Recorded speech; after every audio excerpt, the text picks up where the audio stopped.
गाओ फिर से गाओ ये वाली। तो आप यह वीडियो देखते ही पूरा हंसते हंसते लोटपोट हो जाइएगा। जो वीडियो जो है कैसे सिंगर को ये जो है रोस्ट करते हैं, तो पूरा ढोरी चालीसा आप लोगों को सुना देता है। छोड़े भाई कोइल खीसा सिंगर लोग के बदलत दिशा, याव सुनाव तनी ढोणी चालीसा।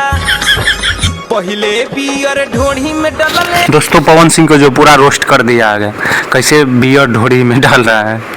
फिर देखिए क्या क्या खेसारी के बारे में बोलते हैं। पवन भैया माजा मरले वाइल ढोणी के कहानी, पियरी माटी से तो पली रानी। सुन के पब्लिक भइले पागल, यूपी बिहार में बहुते बाजल।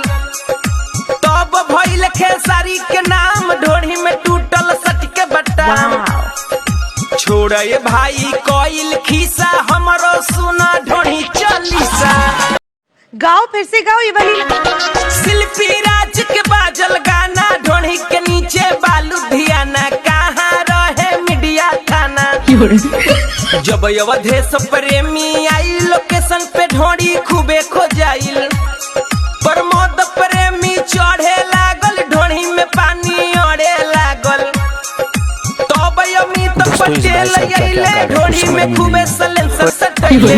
जरूर देखिएगा। इहे बा भोजपुरी के खिस्सा, हमरो सुना ढोणी चालीसा।